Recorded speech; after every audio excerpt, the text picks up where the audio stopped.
जय हिंद दोस्तों। आज हम कर्मकांड का प्रयोजन बताने वाले हैं जो कि आरटीजीएस धर्म शिक्षक इंटरव्यू में पूछे जा सकते हैं। वो भी बहुत महत्वपूर्ण हैं।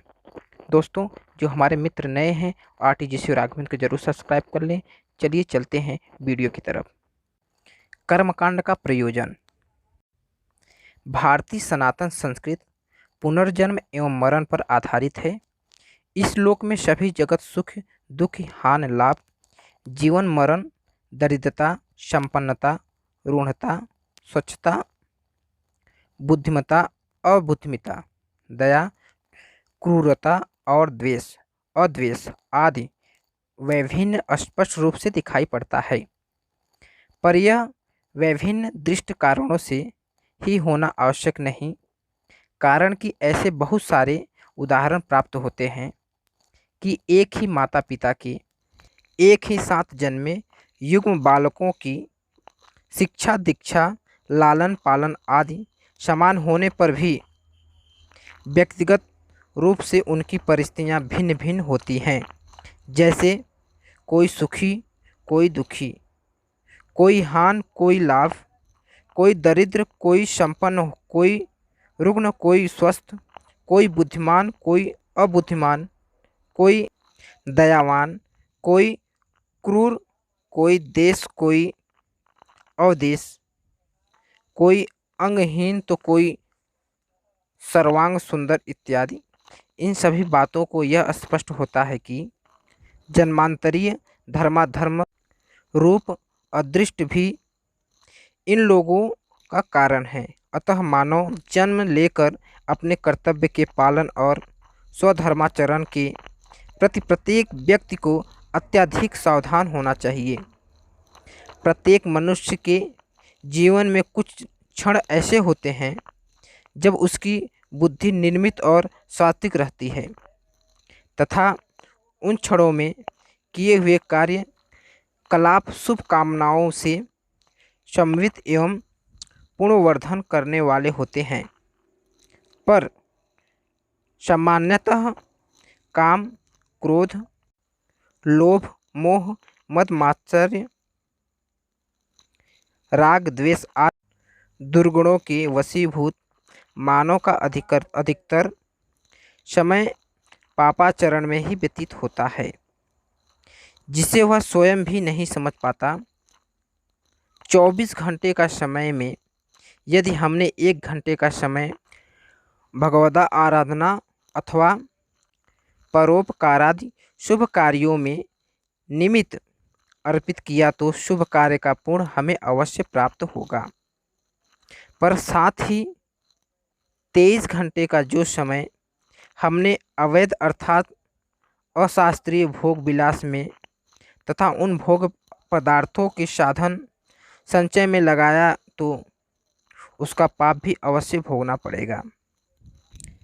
इसलिए जीवन का प्रत्येक क्षण भगवत आराधना में लगना चाहिए, जिससे मनुष्य अपने जीवन काल में भगवत समीपता प्राप्त कर सके और पूर्ण रूप से कल्याण का भागी बने।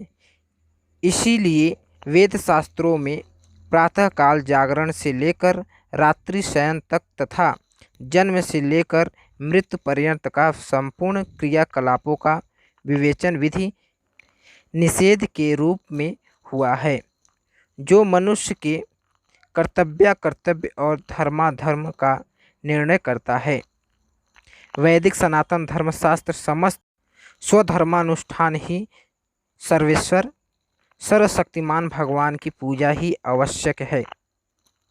भगवान की पूजा से श्रेष्ठ कोई महान कार्य नहीं है। भगवान की पूजा से ही मानव को कल्याण प्रदान करती है। गीता में भगवान कृष्ण ने स्वयं कहा है, स्वकर्मणा तमभ्यचर्य सिद्धिम वेदन्ति मानवः। इसलिए समस्त वेदांत शास्त्रों में नित्य और नैमित्त कार्यों को मानव के लिए परम धर्म और परम कर्तव्य कहा है। संसार में सभी मनुष्यों पर 3 प्रकार के ऋण होते हैं, देव ऋण, पितृ ऋण और मनुष्य यानी ऋषि ऋण नित्य कर्म करने से मनुष्य तीनों ऋणों से मुक्त हो जाता है। जो व्यक्ति श्रद्धा भक्ति से जीवन पर्यंत प्रतिदिन विधिपूर्वक स्नान, संध्या, गायत्री जप, देवताओं का पूजन, बलि, वैश्य देव, स्व अध्ययन आदि नित्य कर्म करने से उसकी बुद्धि ज्ञानवान हो जाती है। ज्ञानवान बुद्धि हो जाने पर धीरे धीरे मनुष्य की बुद्धि की अज्ञानता, जड़ता, विवेकहीनता, अहंकार, संकोच और राग द्वेष भेद भाव समाप्त हो जाता है।